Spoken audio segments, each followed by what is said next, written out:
अस्सलाम वालेकुम, आदाब। मैं हूं खलील फरहाद। आइए वर्ल्ड न्यूज की शुरुआत करते हैं हेडलाइंस के साथ।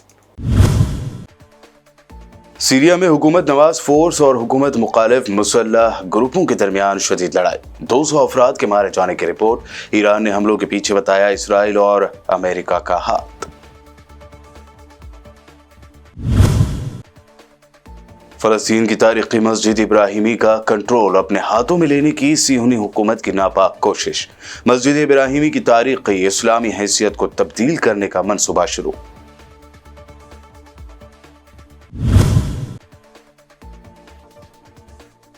गजा में नहीं थम रहा इसराइली फौजियों की मौत का सिलसिला। अल-क़स्साम ब्रिगेड की ताज़ा कार्रवाई, इसराइली फौजी बस को बनाया निशाना, मुतअद्दिद इसराइलियों के जख्मी होने की खबर।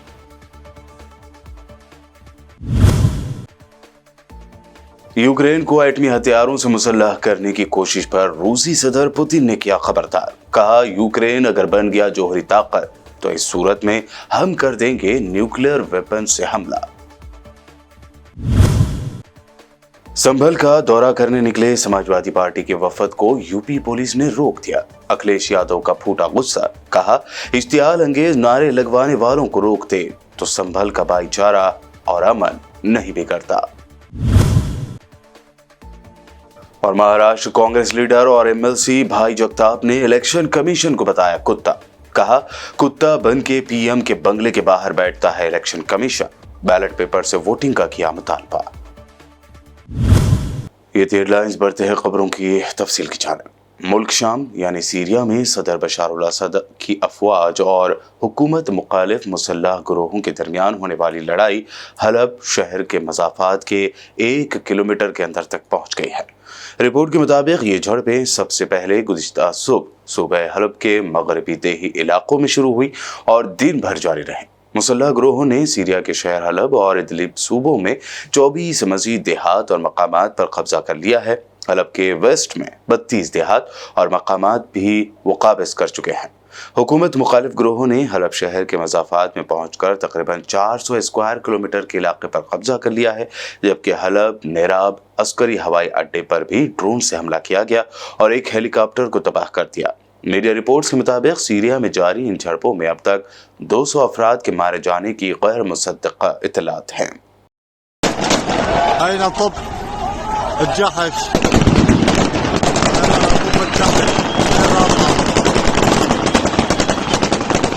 दूसरी जानिब ईरान ने इल्ज़ाम आयद किया है कि सीरिया में अपोजिशन के हमलों के पीछे इसराइल और अमेरिका है। ज़राए के मुताबिक ईरानी फॉरेन मिनिस्टर अब्बास इराक़शी ने शामी अपोजिशन के हमलों की मज़म्मत की और उन्हें लेबनान और फ़लस्तीन में इसराइल की शिकस्त के बाद एक अमेरिकी इसराइली मनसूबा करार दिया है। गजा में जारी नस्लकुशी की जंग की आड़ में अल-खलील शहर में वाक़े तारीखी मस्जिद इब्राहिमी की तारीखी इस्लामी फ़लस्तीनी और अरब हैसियत को तब्दील करने का मनसूबा शुरू किया गया है। काबिज़ हुकूमत के इत्तेहाद से ताल्लुक़ रखने वाले मिनिस्टर्स और इसराइली पार्लियामेंट कनेस्ट के अरकान की हिमायत याफ्ता इस मनसूबे का मकसद मस्जिद इब्राहिमी पर यहूदियों की अजारदारी को मज़ीद मजबूत करना है। अबरानी वेबसाइट ज़मान इसराइल ने कहा कि इस मंसूबे का मकसद मस्जिद इब्राहिमी को यहूदियों के कौमी विरसे में तब्दील करना है, जिसमें उस जगह को जब्त करना और उसे मस्जिद अल-अक़सा की दीवार बुर्राक के मशाबा बनाना है, ताकि यहूदी ज़्यादा से ज़्यादा तादाद में वहाँ पर रेड कर सके। मकबूजा मगरबी किनारे के शुमाली शहर कुलक़ेलिया में कायम एरियल यहूदी बस्ती के करीब काबिज फौज के एक ग्रुप और यहूदियों की एक बस पर घात लगाकर किए गए हमले में फौजियों समेत 9 इसराइली जख्मी हुए हैं।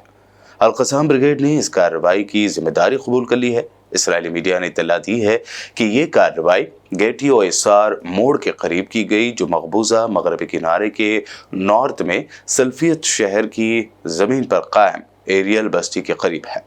इसराइली एम्बुलेंस मैगन डेविड एडोम ने ऐलान किया है कि 9 इसराइली जख्मी हैं, जिनमें से 3 की हालत तशवीशनाक है। हजारों यहूदी शहरियों ने एक मरतबा फिर इसराइली हुकूमत के मरकज तेल अवीव में सड़कों पर निकलकर गजा में जंगबंदी और अपने कैदियों की रिहाई की गर्ज से हमास के साथ एक डील करने का मुतालबा दोहराया। कुद्स प्रेस की रिपोर्ट के मुताबिक कैदियों की आज़ादी के सिलसिले में हमास के साथ नेतन्याहू हुकूमत की तरफ से मुआहदे में टाल मटोल किए जाने के खिलाफ एक बार फिर हजारों सिहूनी बाशिंदों ने नेतन्याहू हुकूमत के खिलाफ मुजाहरा किया है।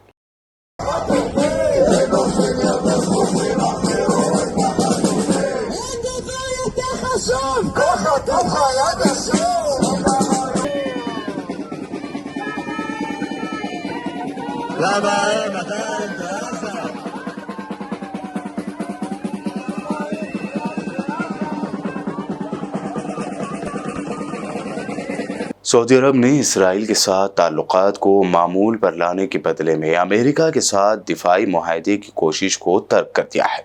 खबर रसाई इदारे रॉयटर्स ने 2 सऊदी और 4 मगरबी ज़राए के हवाले से रिपोर्ट दी है कि रियाद अब वाशिंगटन के साथ फौजी ताउन बढ़ाने पर जोर दे रहा है।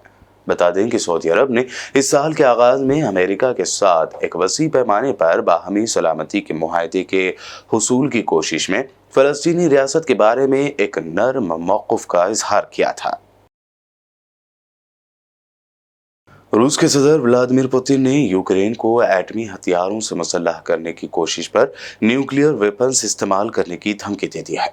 ज़राए के मुताबिक रूसी सदर ने कहा कि जिस मुल्क के साथ हम जंग में हैं, अगर वो जोहरी ताकत बन जाता है तो हम इस सूरत में अपने तमाम तर फौजी वसाइल इस्तेमाल करेंगे। उन्होंने जोर देते हुए कहा कि तबाही के तमाम ज़राए रूस के लिए दस्तयाब हैं और हम उनकी हर हरकत पर नजर रखेंगे। चीन में सोने का एक बड़ा ज़ख़ीरा दरियाफ्त हुआ है जिसकी कीमत 80 अरब डॉलर से ज्यादा बताई जा रही है। गैर मुल्की मीडिया के मुताबिक चीन के सूबे हेनान में करीब 83 अरब डॉलर मालियत का सोने का एक बहुत बड़ा ज़ख़ीरा मिला है। हेनान एकेडमी ऑफ जियोलॉजी ने 2000 मीटर से जायद गहराई में 300 टन सोना दरियाफ्त किया और माहिरीन की जानिब से इसे अब तक मिलने वाले ज़ख़ायर में से सोने का सबसे बड़ा ज़ख़ीरा कहा जा रहा है। ज़ख़ीरा दरियाफ्त करने वाले ग्रुप के मुताबिक 3000 मीटर की गहराई में 1000 टन सोने के ज़ख़ायर मौजूद हैं।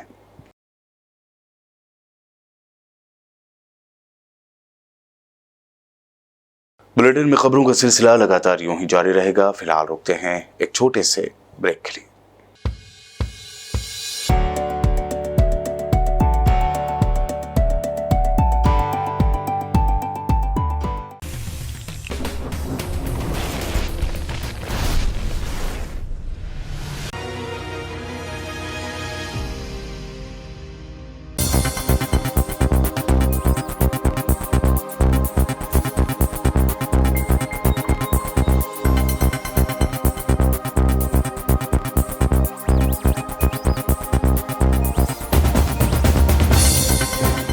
ब्रेक के बाद आगे बढ़ते हैं और अब देखते हैं अहम नेशनल न्यूज। समाजवादी पार्टी सदर अखिलेश यादव ने एसपी डेलीगेशन को संभल नहीं जाने देने पर योगी सरकार पर तनकीद की है।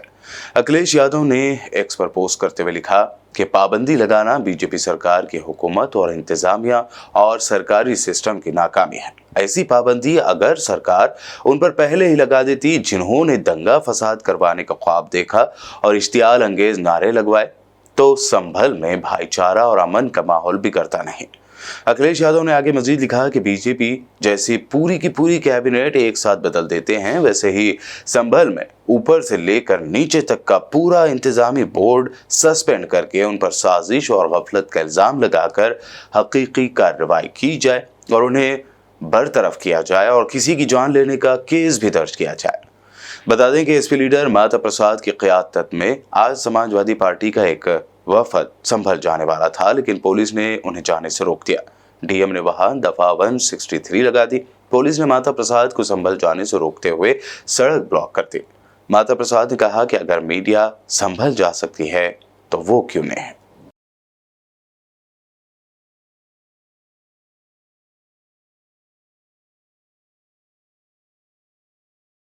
महाराष्ट्र असेंबली इलेक्शन के रिजल्ट्स के बाद से अपोजिशन लगातार ईवीएम को लेकर सवाल उठा रहा है। अब महाराष्ट्र कांग्रेस लीडर और एमएलसी भाई जगताप ने इलेक्शन कमीशन को पीएम मोदी के घर के बाहर बैठने वाला कुत्ता करार दिया। उनके इस बयान से हंगामा मचा हुआ है। कांग्रेस लीडर ने कहा कि आज नहीं तो कल ईवीएम के बजाय बैलेट पेपर पर इलेक्शन की बात होनी चाहिए। अभी कांग्रेस ने स्टैंड लिया हुआ है कि बैलेट पेपर पर आ जाओ। अगर दुनिया की सबसे बड़ी जमहूरियत पर कोई सवाल उठता है तो इलेक्शन कमीशन और हुकूमत को जवाब देना पड़ेगा। इलेक्शन कमीशन तो कुत्ता है, कुत्ता बन के पीएम के बंगले के बाहर वो बैठते हैं। महाराष्ट्र में इलेक्शन के रिजल्ट आने के 8 दिन बाद भी हुकूमत नहीं बनाए जाने पर तंज करते हुए शिवसेना यूबीटी लीडर संजय राउत ने कहा कि ये रिजल्ट्स महाराष्ट्र की आवाम को मंजूर ही नहीं है, कहीं भी खुशी दिखाई नहीं देते। ये आश्चर्य की बात है, भारतीय जनता पार्टी की ऐसी क्या मजबूरी है? इतनी बड़ी पार्टी, नरेंद्र मोदी जी, अमित शाह जैसे बलशाली नेता, जो अगर उनका कोई आदेश आता है तो सब मानते हैं, मानना पड़ता है, लोग उनसे डरते भी हैं। फिर भी 8 दिन का समय बीत चुका है, अभी तक पूरा बहुमत होने के बावजूद महाराष्ट्र को मुख्यमंत्री क्यों नहीं मिल पा रहा है? 132 लगभग 140 विधायक है बीजेपी के पास, यानी लगभग बहुमत है। उनके साथी है उनके पास, किसी के पास 60 है, किसी के पास 40 है, 200 से ऊपर का बहुमत है, लेकिन महाराष्ट्र को अब तक मुख्यमंत्री नहीं है। यहाँ जो केयर टेकर मुख्यमंत्री है वो गांव में जाकर बैठे हैं। कब शपथ लेंगे, कौन मुख्यमंत्री होगा, इस बारे में किसी के पास जानकारी नहीं है। क्यों हो रहा है ये? बात ऐसी है कि जो निर्णय यहाँ आया है वो बहुत ही अनैसर्गिक निर्णय है, राज्य की जनता के मन के खिलाफ आया हुआ ये निर्णय है, और इस बारे में महाराष्ट्र में जगह जगह पे आंदोलन चल रहा है। बाबा आडाव जैसा नेता, जिनकी उम्र 95 ईयर 95 साल के है, वो आत्मक्लेश आंदोलन कर रहे हैं। हम सब उनके साथ हैं, लोग उनसे जुड़ रहे हैं, लेकिन महाराष्ट्र का मुख्यमंत्री कौन बनेगा, ये अब तक का सवाल कायम। कांग्रेस लीडर जयराम रमेश ने मीडिया से बात करते हुए कहा कि महाराष्ट्र से हमारे 3 सीनियर लीडरों ने इलेक्शन कमीशन को इंतखाबी नताइज को लेकर खत लिखा है। आज जो बात हुई है सिर्फ ईवीएम को लेकर नहीं, चुनावी प्रक्रिया पर है, इलेक्टोरल रोल पर है। जिस तरीके से विभिन्न राज्यों में मतदाताओं को रोका जाता है मत देने से, वोटर सप्रेशन के बारे में बहुत सारी बातें उठी। आज ईवीएम का भी मुद्दा उठा। हरियाणा में जो हमने शिकायतें की थी 20 सीटों को लेकर, इलेक्शन कमीशन ने हमें सुना पर हमारी शिकायतों का उन्होंने नज़रअंदाज किया। आज सुबह हमने हमारे 3 वरिष्ठ नेता नाना पटोले जी, रमेश चन्नीतला जी और मुकुल वासनिक जी ने महाराष्ट्र चुनाव को लेकर चुनाव आयोग को एक लंबा खत लिखा है, सारी शिकायतें दी हैं, और सोमवार को हमने समय मांगा है इलेक्शन कमीशन से, उनको और अवगत कराएं। तो हम कर सकते हैं, हम कर रहे हैं, हम अपना फर्ज निभा रहे हैं, हम अपना धर्म निभा रहे हैं, पर चुनाव आयोग को भी अपना धर्म निभाना होगा, और वो धर्म है निष्पक्ष चुनाव कराना। आज जो सर्वसम्मति से सब लोग कह रहे थे चुनावी प्रक्रिया आज ईमानदारी से नहीं चल रही है, और जब जन आंदोलन की बात की गई है प्रस्ताव में, वो जन आंदोलन है। रास्ते पर निकलेंगे, आंदोलन होगा, रैलियां होंगी, और जैसा कि अभी वेणुगोपाल जी ने आपको बताया 26 और 27 दिसंबर को बेलगाम में एक विशेष बैठक हो रही है CWC की, उसके बाद एक पब्लिक रैली होगा, और आप लोग सब उसके लिए आमंत्रित हैं, उसके बारे में मैं अलग से बात करूंगा। तो 26 और 27 दिसंबर को नहीं, 28 को फाउंडेशन डे है, उससे पहले, क्योंकि 26 दिसंबर को महात्मा गांधी जी ने बेलगाम में वो 1 साल के लिए, सिर्फ मात्र एक साल के लिए कांग्रेस अध्यक्ष थे, और वो कांग्रेस अध्यक्ष बने बेलगाम में। तो उसी वजह से हम बेलगाम जा रहे हैं, और अब से और 26 दिसंबर तक कई राज्यों में हम ये जो जन आंदोलन की बात कर रहे हैं, चुनावी प्रक्रिया को लेकर इसको हम आगे ले चलेंगे और हमारे साथ इंडिया गठबंधन के और भी विभिन्न पार्टियां होंगी। कांग्रेस वर्किंग कमेटी यानी CWC की मीटिंग कल जुमा को पार्टी के कौमी सदर मल्लिकार्जुन खड़गे की सदारत में हुई। इस दौरान पार्टी की हालिया असेंबली इलेक्शन में हुई हार को लेकर गौर व फिक्र किया गया। इस मीटिंग में कांग्रेस कायदीन राहुल गांधी, प्रियंका गांधी, जयराम रमेश, KC वेणुगोपाल समेत दीगर सीनियर कायदीन ने हिस्सा लिया। मीटिंग में मल्लिकार्जुन खड़गे ने पार्टी की बड़ी गलती की निशानदेही का जिक्र किया। उन्होंने कहा कि एक दूसरे के खिलाफ बयानबाजी से हमें इलेक्शन में नुकसान हुआ है। कई मर्तबा हम खुद अपने दुश्मन बन जाते हैं। EVM ने इंतखाबी अमल को मुश्तबा बना दिया है। हमें बदलाव करना होगा और ज्यादा जोश से बचना होगा। इस मीटिंग की अहम रुदात पवन खेड़ा ने प्रेस कॉन्फ्रेंस के दौरान बताई है। इस साल की ये तीसरी कांग्रेस कार्य समिति की बैठक हुई। बड़ी महत्वपूर्ण बैठक थी और अब ज्यादा न बोलते हुए मैं सीधा प्रस्ताव पर आता हूं। आज संसद के शीतकालीन सत्र के बीच में कांग्रेस कार्य समिति की बैठक हुई, जो अब तक 3 महत्वपूर्ण राष्ट्रीय मुद्दों पर तत्काल चर्चा करने से मोदी सरकार की हठधर्मिता के कारण विफल रहा है। हाल ही में उस व्यापारिक समूह द्वारा किए गए भ्रष्टाचार के बारे में खुलासे, जिसके साथ खुद प्रधानमंत्री का अत्यंत सबसे ज्यादा घनिष्ठ संबंध है, नंबर 1। नंबर 2, मणिपुर में जारी हिंसा और प्रधानमंत्री द्वारा सभी जिम्मेदारियों से मुंह मोड़ना। नंबर 3, इसी का पहले मणिपुर का हिस्सा, जिन्होंने मई 2023 के बाद से एक बार भी इस संकटग्रस्त राज्य का दौरा नहीं किया है। और तीसरा, हाल ही में उत्तर प्रदेश और विभिन्न राज्यों में सांप्रदायिक तनाव को बढ़ावा देने के लिए भारतीय जनता पार्टी द्वारा व्यवस्थित प्रयास। पूजा स्थल विशेष प्रावधान अधिनियम 1991 के अक्षरशः और भावना के प्रति अपनी दृढ़ प्रतिबद्धता को दोहराने के बाद, जिसका भारतीय जनता पार्टी द्वारा बेशर्मी से उल्लंघन किया जा रहा है, कांग्रेस कार्य समिति ने 4 विधानसभा चुनावों के परिणामों के बाद भारतीय राष्ट्रीय कांग्रेस के सामने आने वाली चुनौतियों पर भी चर्चा की। वायनाड उपचुनाव में श्रीमती प्रियंका गांधी वाड्रा की भारी जीत ने पार्टी कार्यकर्ताओं और आम जनता में खास तौर पर उत्साह की लहर पैदा कर दी है। कांग्रेस कार्य समिति झारखंड की जनता को JMM, कांग्रेस और अन्य भारतीय दलों को दिए गए निर्णायक जनादेश के लिए धन्यवाद देती है। उन्होंने प्रधानमंत्री, केंद्रीय गृह मंत्री, असम के मुख्यमंत्री और मध्य प्रदेश के पूर्व मुख्यमंत्री के नेतृत्व में भाजपा के खतरनाक रूप से विभाजनकारी और जहरीले ध्रुवीकरण अभियान को पूरी तरह से खारिज कर दिया है। कांग्रेस कार्य समिति जम्मू कश्मीर की जनता को स्पष्ट तरीके से NC कांग्रेस गठबंधन में विश्वास जताने के लिए धन्यवाद देती है, यह स्वीकार करते हुए कि हमारा अपना प्रदर्शन बेहतर होना चाहिए था। हमारी पार्टी जम्मू कश्मीर को पूर्ण राज्य का दर्जा बहाल करने के लिए दबाव बनाना जारी रखेगी। कांग्रेस कार्य समिति यह भी स्वीकार करती है कि हरियाणा में पार्टी का प्रदर्शन सभी उम्मीदों के विपरीत रहा है। बहुत सरल शब्दों में कहें तो कांग्रेस को राज्य में भारी अंतर से सरकार बनानी चाहिए थी, लेकिन ऐसा नहीं हुआ। और अब आखिर में हेडलाइंस पर डालते हैं एक और नजर। सीरिया में हुकूमत नवाज फोर्स और हुकूमत मुखालिफ मुसल्लह ग्रुपों के दरमियान शदीद लड़ाई, 200 अफराद के मारे जाने की रिपोर्ट। ईरान ने हमलों के पीछे बताया इसराइल और अमेरिका का हाथ। फलस्तीन की तारीखी मस्जिद इब्राहिमी का कंट्रोल अपने हाथों में लेने की सियोनी हुकूमत की नापाक कोशिश।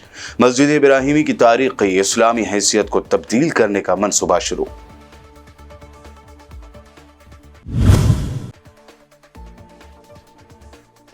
गजा में नहीं थम रहा इस्राएली फौजियों की मौत का सिलसिला। अल-क़स्साम ब्रिगेड की ताज़ा कार्रवाई, इस्राएली फौजी बस को बनाया निशाना, मुतअद्दिद इस्राएलियों के जख्मी होने की खबर।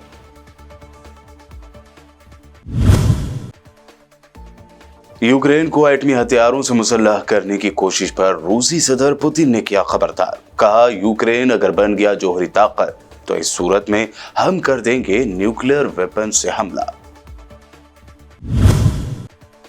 संभल का दौरा करने निकले समाजवादी पार्टी के वफद को यूपी पुलिस ने रोक दिया। अखिलेश यादव का फूटा गुस्सा, कहा इश्तियाल अंगेज नारे लगवाने वालों को रोकते तो संभल का भाईचारा और अमन नहीं बिगड़ता। और महाराष्ट्र कांग्रेस लीडर और एमएलसी भाई जगताप ने इलेक्शन कमीशन को बताया कुत्ता, कहा कुत्ता बन के पीएम के बंगले के बाहर बैठता है इलेक्शन कमीशन, बैलेट पेपर से वोटिंग का किया मुतालबा। वर्ल्ड न्यूज में ये थी अब तक की अहम नेशनल व इंटरनेशनल न्यूज। ताज़ा तरीन खबरें और दिलचस्प प्रोग्राम्स के लिए देखते रहिए बीपीएम चैनल।